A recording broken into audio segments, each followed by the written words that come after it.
beheaded one of the Wuku gang and forced them to flee. I'm afraid that this is only the beginning, so don't let your guard down. You were a great help, Wei Cheng. Well done.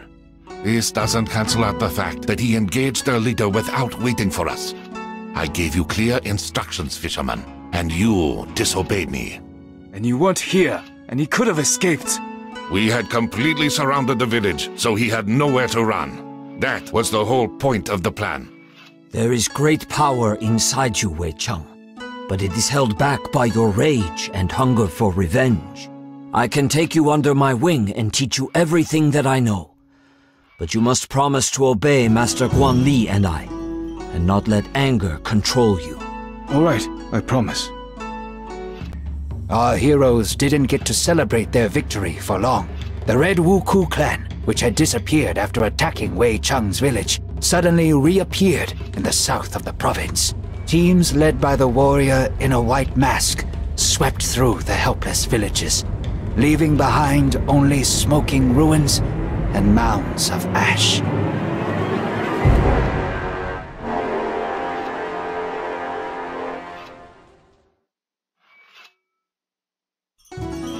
Wei Cheng, you don't look so good. Are you having nightmares again? Yes, it's always the same one. I'm in the village again during the Wuku attack, surrounded by fire, death, and screams. And there stands a warrior in red armor and a white mask. Guan Li says that we are on the right path, and we'll be able to track him very soon, although he continues to elude us thus far. This clan is much more organized. According to the sparse reports, their leader acts more like a war chief than a pirate. I don't care what he's like. When we finally reach him, I will tear out his heart with my bare hands and feed it to the dogs! You need a distraction, and I happen to have some good news. You have learned much from me over the past few weeks, but it is time for you to see certain things that we teach only in South Shaolin. Let us go outside.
Wuku came here.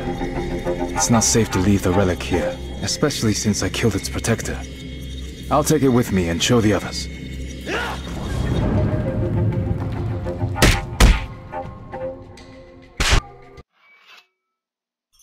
There was no hoard, but we managed to find this object.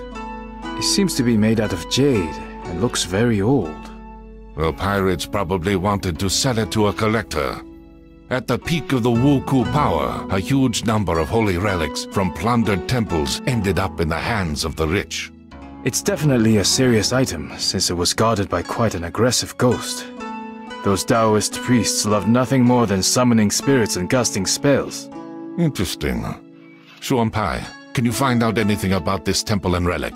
I don't want to wake up one morning with some demon eating my eyeballs. I will try, but my collection of books is quite limited. I will let you know if I find anything.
They're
the last ones. Time to go back.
They're the last ones.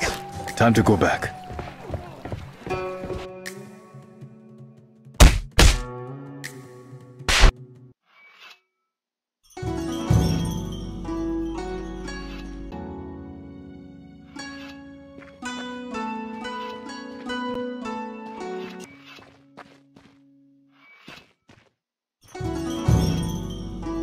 Listen up, everyone. As you've probably noticed, the local authorities are still doing nothing. As if it's ever been otherwise. That's true. However, we have received a letter from an official named Wang Taixin. He has arrived from the capital to act as the censor and to restore order to the province. His powers are still limited, but his spies have discovered the location of the Wuku base. It is in a coastal cave not far from Wei Chung's village. They have been hiding right under our noses this whole time. We must go at once, before their leader eludes us once again. I know the cave. We'd often climb inside as children. Not many people know that it has two entrances. A large one from the beach, and a tiny one from the opposite side, which leads to a subterranean river. It's pitch dark in that part of the grotto, with little space and sheer drops on either side. The path is nearly impossible to spot from the inside, and the Wuku won't know about it.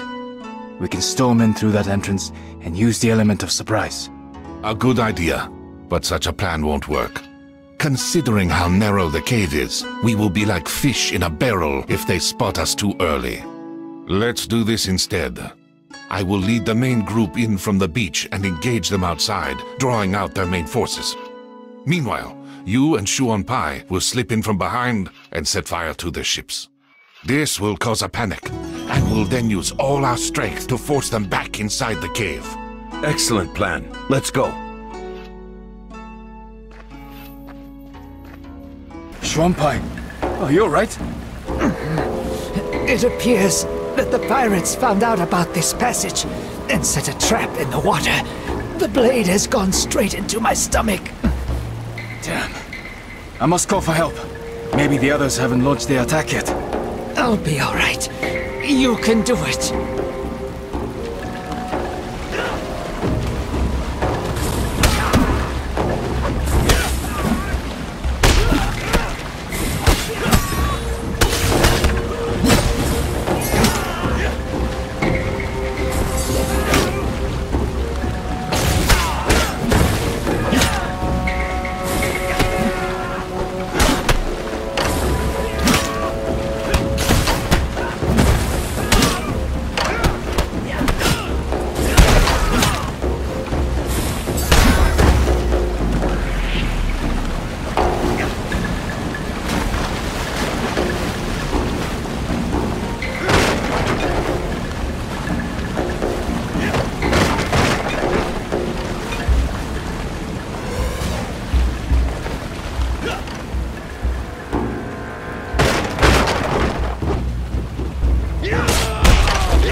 You won't get away from me now! I was not going anywhere. Wait, you're a woman?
Sorry for burning down your village. I had no choice.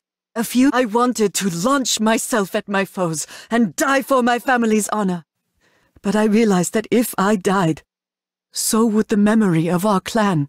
I gathered a handful of samurai most loyal to my father and went into exile. I swore that one day I would restore our clan.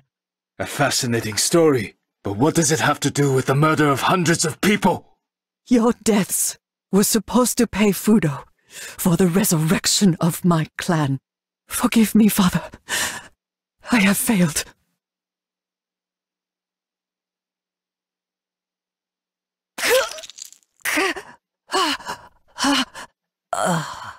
Before she died, she said that someone called Fudo promised to resurrect her family in exchange for people's lives. Fudo is a Japanese deity, believed to cast out demons with fire. I have never heard of people making sacrifices to him, especially human ones. Do you think we're dealing with a cult? I don't know yet, but something tells me that there is a person behind the name.